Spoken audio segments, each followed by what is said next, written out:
Welcome to Mission Evolution Radio Show with Gwilda Wiyaka, bringing together today's leading experts to uncover ever-deepening spiritual truths and the latest scientific developments in support of the evolution of humankind. For more information on Mission Evolution Radio with Gwilda Wiyaka, visit www.missionevolution.org. And now, here's the host of Mission Evolution, Miss Gwilda Wiyaka.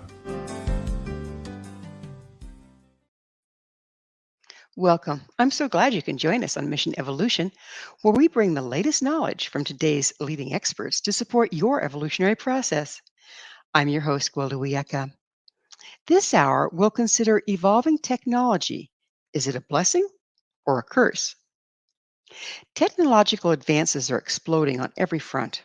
As a result, we're living lives that were only conceived of in science fiction just 15 years ago. There is no denying miraculous things are now possible due to the ongoing tech advancements. But is there a shadow side? Will all the changes be brought about by intelligent machines be positive ones, or are we unwittingly orchestrating our demise? With us this hour, to delve into both the pros and cons of the AI explosion, is Steve Hoffman, the chairman and CEO of Founders Space, a global innovation hub for entrepreneurs, corporations, and investors. Hoffman is the author of several award-winning books, including Make Elephants Fly, Surviving a Startup, and his latest, The Five Forces. In addition, Hoffman served on the board of governors of the New Media Council, was a founder and chairman of the Producers Guild Silicon Valley chapter, and was a founding member of the Academy of Television Interactive Media Group. His website, foundersspace.com. Steve, thanks so much for joining us on Mission Evolution. Gwilda, it's fantastic to be here. We should have a good time today. This is a very interesting topic, to say the least. So, Steve, how did you get interested? How did you first get interested in technological advancements and the impact they have? Well, I've been interested in technological advancements my entire life. So my father was a rocket scientist, and I'm not joking. He was a rocket scientist at MIT. And when I was young, he said, "Son, computers are going to change everything." And that set me on my course.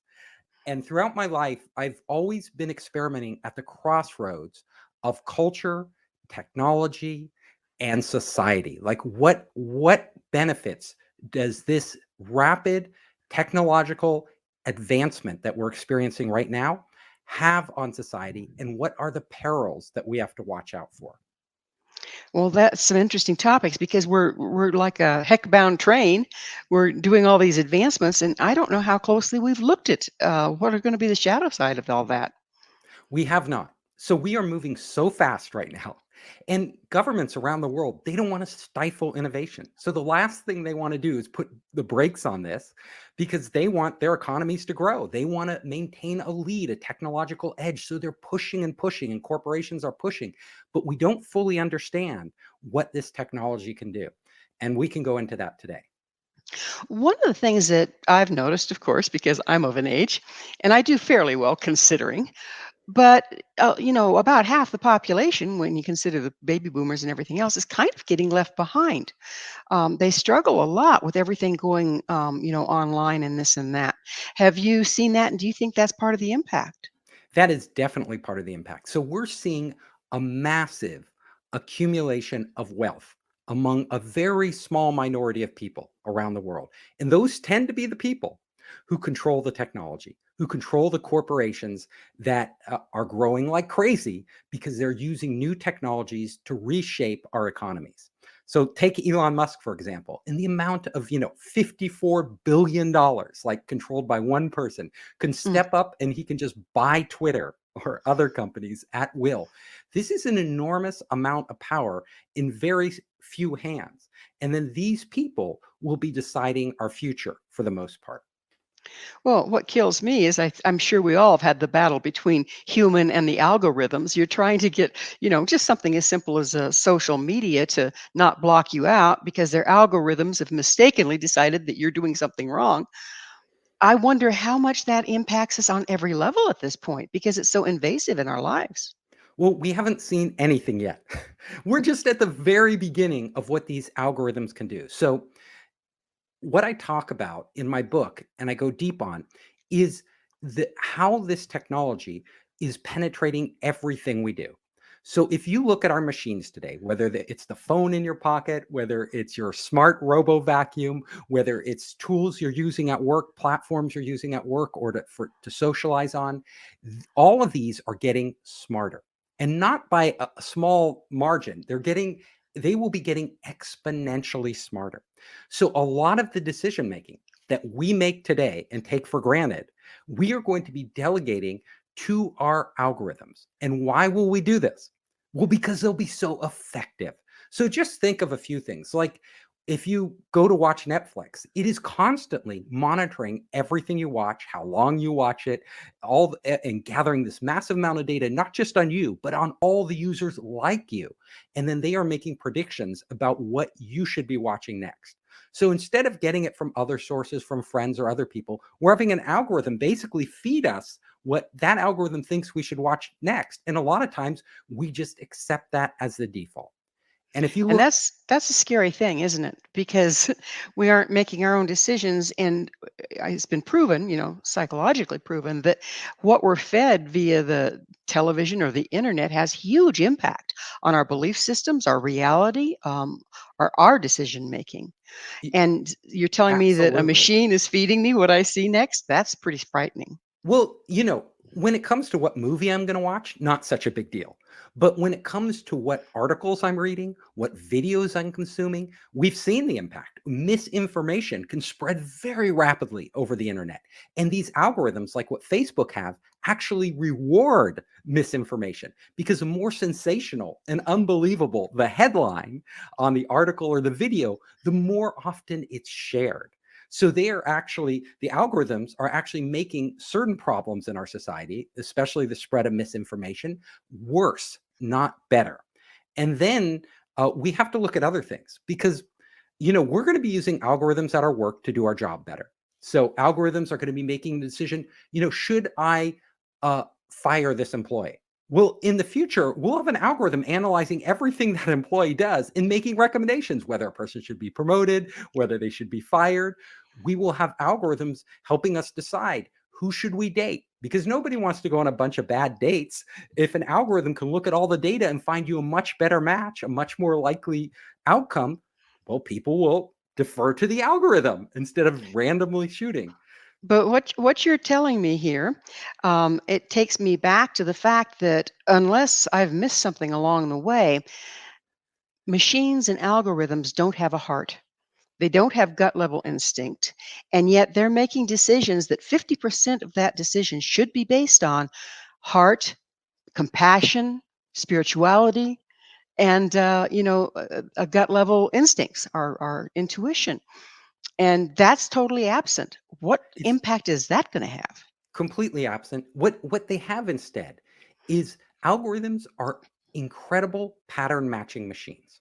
So Facebook did a study where Facebook had their algorithm actually look at what its users did, and then they went and asked the users, which articles will you read in the future? Which videos will you watch? And people would say, oh, I'd read that article and I'd watch that video. And then they asked the algorithm the same question. Well, who do you think was right most of the time? The individuals saying what they would do in the future, or the algorithm predicting what they would do? Well, Probably the algorithm. the Yeah. algorithm was right because the algorithm looked at not what they thought they would do, what they said they would do, but what they actually did. So Well, they're these dealing with algorithms, probability as well, and they can do that so rapidly, yeah, right? we can't do that in our brains. So Hmm. we can't really analyze ourselves the way an algorithm can analyze us. So what I'm saying is that algorithms will be predicting our own actions, our own decision making better than we can. And that's going on right now today. So you can imagine 10 years from now, when these algorithms are much more sophisticated, they will be able to predict all these things about our society, our lives, who we are, what we want, much better than any of us can. Well, there's this interesting concept, and I made a little note because I wanted to bring it up with you, is the possibility of connecting our brains directly to the internet. Is that a real possibility? How far off is it? And what's the impact going to be? It's a huge possibility. In fact, it's an inevitability. It will happen. Elon Musk is working on this with his Neuralink. There are dozens of other startups out there progressing on this technology. Big corporations like Google are experimenting with it. I will tell you, uh, it's just a matter of time before a large percentage of our population will actually be hooking their brains up directly to the internet. That What does just that makes me mean? cringe. Yeah. What does it mean? Well, first of all, it means the cell phone, that this little computer we carry around, will seem archaic. Who wants to tap, tap, tap, tap, tap away on a phone when you could just think and send messages across the internet, when you can just think and pull down information from the cloud? That is where we're headed. It won't be iOS or Android, it will be a brain operating system, a which will control the company that controls that brain operating system will control the interface between us, our minds, and all the information out there and every other living brain out there. Start to imagine what that means for society. Well, what comes to mind, Steve, is absolute power corrupts absolutely. It could, yes, there are huge potential for abuse in this. There's also, and I want to point out the bright side. So, technology, as we've seen, has brought incredible benefits to our lives. So, if we hook our brains up to the internet, which we will, in fact, in laboratories today, people already have brain chips implanted. So, they already have, and these are people with severe medical conditions, like they're completely paralyzed. But with a brain chip, they can actually control a robotic arm and feed themselves. They can drive themselves around in a wheelchair. They can control, they can actually send messages. They've done this in the lab directly from a person's brain across the internet and receive messages. Huge, huge advancement. If they can do that now with a brain chip, it's only a matter of time before we have a non invasive, where we don't have to drill a hole in our head, devices that consumers will be able to wear that allows them to communicate. And we even have those devices now. They're just very crude. We're going to see this improving exponentially over the coming years. So Well, what, the go ahead. upside of having something you could wear versus something that's implanted is can't you take it off and turn it off? Yes, anybody can do that. Can't you go out and leave your cell phone at home? You can do that any day you want. Do you leave your cell phone at home? No, because it's so darn useful. Like most people, very few people can leave home without their cell phone today. I mean, we are just bound to those. So you imagine, yes, anybody can take off these brain computer interfaces, but will they? And what will the majority of people do? Well, first of all, the benefits will be enormous. Like we will be able to imagine this. You can seamlessly pull down information into your mind when it's needed. It's like the internet becomes an extension of your consciousness, an extension like of the cloud computing power. You can compute anything out there by just delegating it to the cloud and instantly coming back to your own memories. You could start to store in the cloud because we all know our memories are faulty. And where this gets really amazing is that when we're connected to the internet, everything that comes into our brain, including vision, what we see, audio, what we hear, touch, what we feel, all of this is just signals, just electronic signals that are coming in to our mind, and our mind is processing them. Well, those signals could be coming in from out on the internet. So I could literally connect to your brain in the future and start to exchange ideas with you. I could start to potentially, and we haven't proven this yet, but it's theoretically possible. I could potentially start to feel what you're feeling. I could start to see what you're seeing. We could actually potentially exchange and share memories. How amazing would that be? I mean, that's like nothing we've ever experienced before. And So what brings to my mind there, Steve, is it looks like an addiction in the making. Okay, it, that once you have access to that instantaneous response, then you're not going to want to do without it. And then what happens to our reality if we're being fed our reality from a machine? well, Yes, it could be defined as an addiction in the making. It could be defined, as some transhumanists do, as a transformation in the making. Depends whether you want a positive or negative spin on this. And really, like all things in life, it's a duality. There are two opposite forces. There are benefits and drawbacks that are combined. They're almost inextricable from one another. So we're heading down this path in the future where we will be merging with our machines. Literally, the metaverse, which is out there right now, right, but in a very crude form, like the metaverse we see today, will actually become a reality when we have these brain computer interfaces, because it won't be like we're wearing some bulky headset or we're putting on glasses, augmented reality glasses. Literally, we'll be able to feed into our brain and synthesize with the real world around us digital information. So we could overlay, like when you're entering a space, it'll be a combination of the physical and the digital, and they will be almost indistinguishable from one another. Because you can imagine, if you can actually input signals that aren't just visual, but audio, sensations on your hand, these digital objects could have texture, feeling. You could manipulate them just like you would a physical object, but it's all in your head. So we will But be isn't living in this isn't our blended reality. Yes, go ahead. isn't our reality already all in our head? It is. That's the thing that most people don't realize. What's in our head is not what's real, it's what we create. Magicians know this because they can actually get you to see things you don't see. And the reason they're doing that is because when you look, we think our eyes are like video recordings, but they're actually not. We're actually taking what we think reality is and creating those images in our head. So, like a magician could hold up a ball and make it disappear because we believe it disappeared, even though it didn't. They, and these card tricks and everything else. There's actually, just to give you one example, it's really fascinating. I do a lot of studying of the brain. There's a blank spot in our eye, like, right where our iris is, the pupil is, there's a blank spot. So there's a hole in our vision, but we can't see that. You know why? Because our brain fills it in. Our brain automatically fills in what it supposes to be there. So you can see the power of our minds. And when you couple this with computers that are generating information, it will transform how we perceive the world. Will it also standardize how we perceive the world? Because right now, I think a lot of interpersonal difficulty is a result of misunderstanding. I interpret it one way, you interpret it another. Mine's based on my triggers from my past, yours is based on your triggers from the past. And oftentimes, we just don't even communicate as a result. Well, Will this also have the capacity to standardize reality enough that we can be on the same page? it depends what you mean by standardized. But what I will tell you is that, imagine a scenario where instead of asking your partner, whoever it could be, your spouse, boyfriend, girlfriend, whoever it is, uh, imagine asking this person, how do you feel today? So you have to guess how they feel. You have to intuit how they feel. But with brain computer interfaces, you could potentially get those signals from their brain and actually feel what they feel. Your level of understanding of that other person and their level of understanding of you would be like, it would be transformational and potentially in a very positive way. So you're But talking at the about. same time, you're totally violating privacy, aren't you?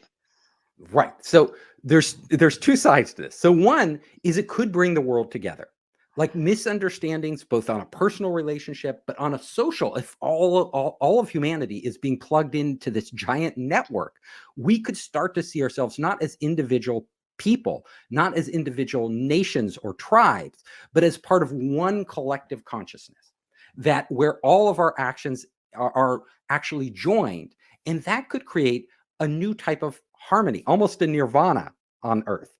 However, the flip side of that coin is that this nirvana, this heaven on earth where we're all connected, working together, could also be hell on earth. Well, Because we're going to have to look at heaven and hell on earth on the other side of a quick commercial break. Steve and I will return very shortly, so don't go away. This is Mission Evolution, www.missionevolution.org.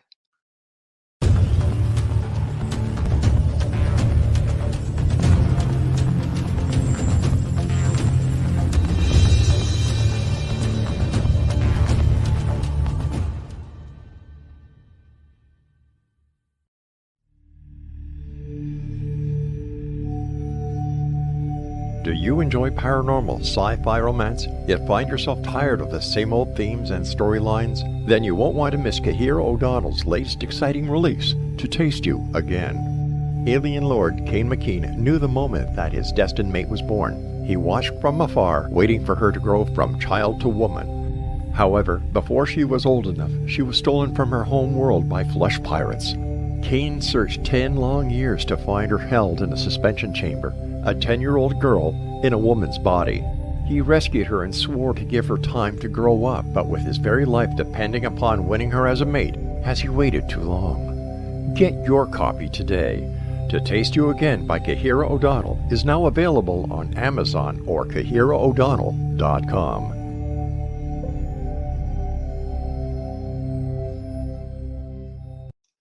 Hello again. This is Mission Evolution, missionevolution.org. We're dedicated to unification and evolution of consciousness. With us this hour, discussing the impact of technology on our future, is Steve Hoffman. His website, foundersspace.com. Steve, we were just getting into the heaven and the hell, and who knows where we're going with all of this. Probably a little bit of both. And I have to tell you that the old movie, The Matrix, certainly is coming to mind right about now. But there's another aspect that I'd really like to get into while we still have time, and that is the messing with nature, okay? Getting in there and finding out about DNA and starting to create our own life forms. I understand some of that is already going on as well. It is already going on. So we, in addition to these brain-computer interfaces, merging with this electronics in our bodies, connected to our bodies, we are also decoding, and we've actually decoded the source code for life on this planet. We now understand the human genome, and we are using that knowledge to actually edit genes of human genes with gene therapies that are coming out. Every plant and animal species on Earth, we can now reprogram them and make them into essentially whatever we want. We can literally, in the laboratory today, create new species of plants and animals that never existed. So that's almost a godlike power for that us humans have. We've taken evolution into our own hands. We're seeing enormous benefits. Like in Florida, they are now breeding with by actually editing the genes, heat-resistant cattle. Now, why would you want heat-resistant cattle? Well, climate change is getting hotter. They're doing the same for crops. We're creating new types of crops where we can actually combine like the flavor of bananas and berries, raspberries, and put them together in a new fruit that never existed before. So, But Steve, yes, there's go ahead. there's the adage, it's not nice to fool Mother Nature. Everything out there was created, is synergistic and forms a balance. And like we've seen with some of the GMOs, it's not because we've changed it and they're more hardy or this or that. It's also changed it in such a way that it may not be as nutritious for us. It may not be as good for us. It may not be good for us at all. How are we going to monitor that? It's very difficult. So, like I said, technology is moving at such a rapid pace. And these things to test out whether a new strain of crop, gene edited crop, or gene modified crop is the impact it has on our lives, like on our health, but also down generations, like, 3 generations from now, what would be the impact on those, uh, the, the health of the population? We don't know. We literally don't know. So there are benefits. Again, there are also risks that we're taking. And this is where we need to have discussions, like around the brain computer interfaces, like we were talking earlier when we said a hell. People could hack it and literally steal your identity, implant memories, take memories. A paranoid's fantasy, could literally become true. These people wear tinfoil on their head. I mean, these with gene editing already in China, one of the scientists actually gene edited human embryos, supposedly to prevent against them contracting AIDS. But nobody knows the ramifications of those gene edits, whether these they're now born, these girls are born, but will they develop cancers down their genetic line? Will it have any impact? We don't know the answers to these questions. Yet we are experimenting right now on our entire populations. It's terrifying, really, quite frankly, because I'm a bit of a skeptic, and I'm a bit of a nature knows best kind of person. I can see the benefits of somebody that was born lost oxygen at birth and can't communicate at all, suddenly having access to communications and all of that. I mean, the benefits are clear. But when we don't know what's going to happen to our descendants as a result of our getting our fingers in the pot, I think it's very terrifying. And then you're telling me that all of our decisions are being made by an algorithm anyway. So why have a conversation, right? We're not making the decisions. We're entering a very new world, and the dynamics are changing so fast that the average person, let alone our politicians who are just worried about getting reelected, have very little understanding of the potential abuses of this technology. And even if the technology is used responsibly, we don't always know where it's going to take us. So with gene editing, I mean, right now we've seen a lot of benefits. Let's face it. These new developing drugs to fight off COVID has been, mRNA, that has proved very successful. However, we are using this technology across the board. We're treating the benefits are real. Like we are on the verge of being able to eliminate cancer through gene therapies. Like that will happen. There will come a day where we won't have cancer. There will come a day where a lot of these conditions, Alzheimer's disease, Parkinson's disease, we will actually be able to understand at such a deep level, and we will be able to eliminate them. Huge amounts of suffering changes. We're gene editing mosquitoes now so that they can't continue to breed and carry malaria. So millions of people die from malaria. We could save those lives. Those are real benefits of this technology. So we don't want to just turn off the spigot, right? It's not that simple. People have to understand that all of these technologies, when used responsibly, can have enormous positive impacts on our society. But when have we ever used them responsibly? I have to pay money every month to not get a bunch of solicitation calls that drive me nuts on my cell phone, on my technology. When have we actually been responsible? That is the problem.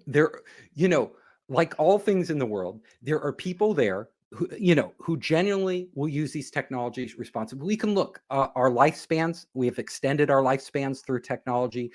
We couldn't sustain the population we have today on this planet without modern farming techniques. It would just be impossible to do, right?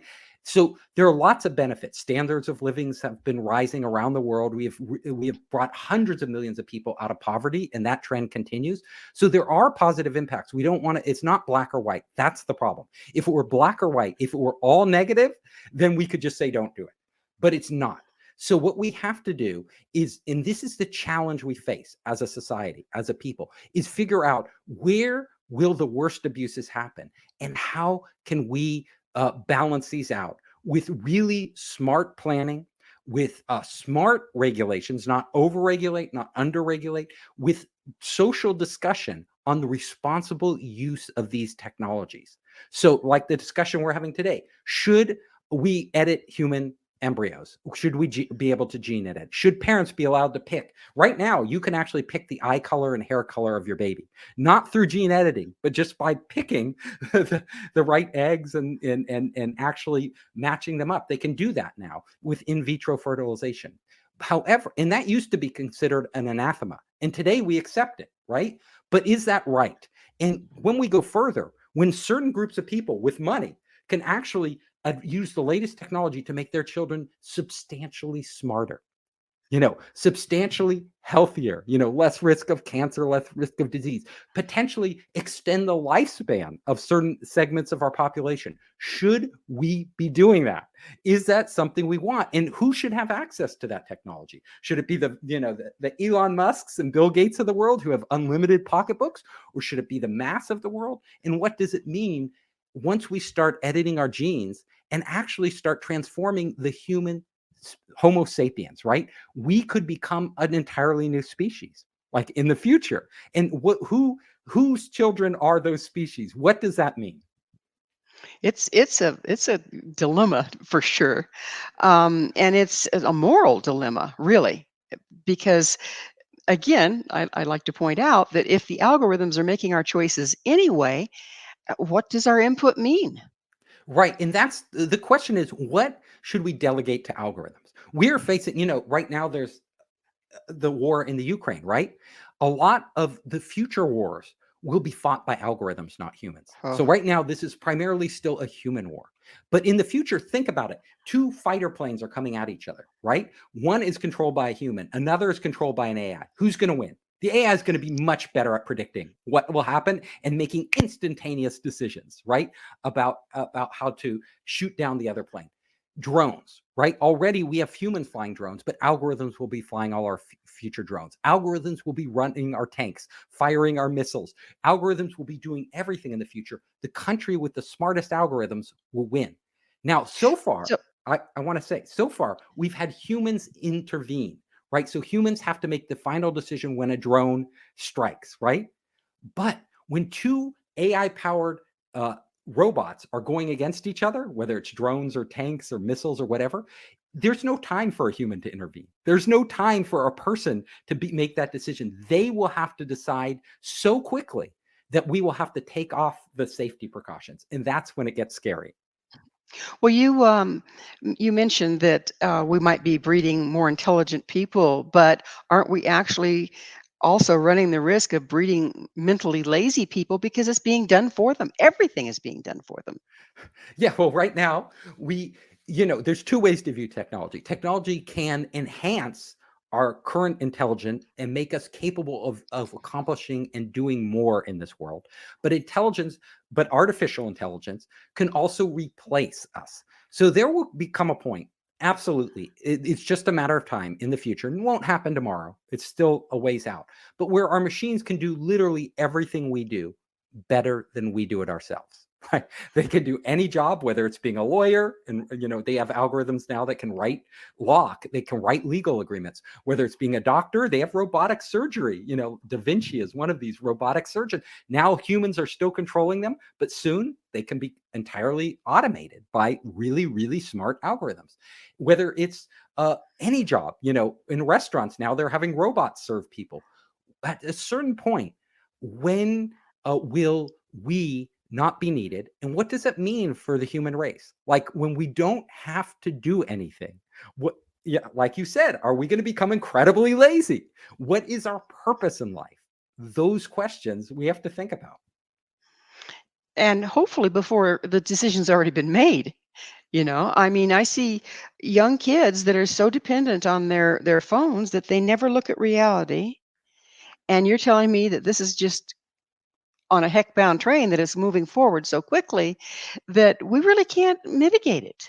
It's if already you if happening. if you think our phones are so compelling, which they are, right? Like, you look at teenagers today and even myself, and I will spend a lot of time staring at that tiny screen, interacting with it. In it, let's be frank, it is a reality. It's just not the reality that we're used to in the physical world, but it's a whole nother reality, a virtual environment that we're interacting with, whether it's on Facebook or Instagram or whatever it is. Those things are real to us, as much as we invest ourselves in them, they become real. What happens when instead of this tiny little screen, it's all of a sudden the world around us? Like literally everything we look and touch is a digital representation, or is layered digital and physical blended together. That will be so much more compelling. Will we ever want to live in the world as we know it today, like the real physical world, or will we become lost in this very tantalizing world? And I want you to think about one question. What happens when our relationships in this world become not just cerebral, but actually become physical? Like if there's a perfect avatar lover, right? Who is designed to please you in every way that your psyche could imagine. And this lover you actually feel. the sensations come into you. When you touch, it feels real. When you listen to them, they sound real, like a real human, yet they are an algorithm. How, what, with young people, and even, any age person, will they be so tempted by this reality that they don't want to leave it, that it becomes more important to them than their real relationships with other people? And there are a lot of very smart scientists and professors and thinkers out there who are worried that we will become completely detached from each other, and we'll be spending all our time with these artificial representations of humans that are designed just to please us, instead of dealing with actual human beings, like your boyfriend, girlfriend, wife, partner, who are messy, who cause you grief, who don't do what you want them to do. When an algorithm can simulate like that perfect relationship, that non-real relationship, what does that mean for society? And what's terrifying to me is we're already seeing it. We Okay. are. We're already seeing it. So we don't have to ask if people are going to be more enamored with machines than they are with each other. It's already happening. It's it, So and where if does you that look, take us? It yeah, takes us and away what from spirituality. It takes us away from emotionality. It takes us away from intuition. It takes us away from love. and it takes us away from ourselves. How can we understand ourselves better when we don't have to actually deal with other messy human beings, with imperfection, with struggle, when we can step into a fantasy world and literally uh, it adapts to us, like what our needs are? It's like a drug, right? It will be, like you said earlier, like an addiction. Like you will just, it's so stimulating, it's so compelling that you will just go back to that world, because just like you would escape through a drug. And and if you combine that with all these other forces out there, like machines being able to do our jobs and stuff, will we wind up in this sort of metaverse that simulates heaven, but it actually isn't really living? We aren't really interacting with other people. We are in our Which, own isolated bubbles. which takes us back to the Matrix, doesn't it? It does. So Talk that was about a very. prophetic show, right? Yes, exactly. So all of these things that were science fiction now are actually happening in real life. We're seeing the metaverse evolve. We're seeing gene editing evolve, like with Gattaca and science fiction like that. We're seeing our space technology evolving. And what I do in the book, in the book, is really just raise these questions. Like, what questions should we be asking? What types of technologies should we be supporting? And where should we really be standing up and saying we're crossing the line there? We do not want technology messing in that area of our lives. So, Steve, before we're out of time, I always have to ask, what is your mission? So my mission in life is, I am fascinated by the world, right? By life, by thinking deeply about the world we're in, about the human condition. And what I want to do is help stimulate discussion and deep thinking, not shallow thinking, oh, I want that next shiny object, but really deep thinking about the role technology plays in our lives, in the future of the human race.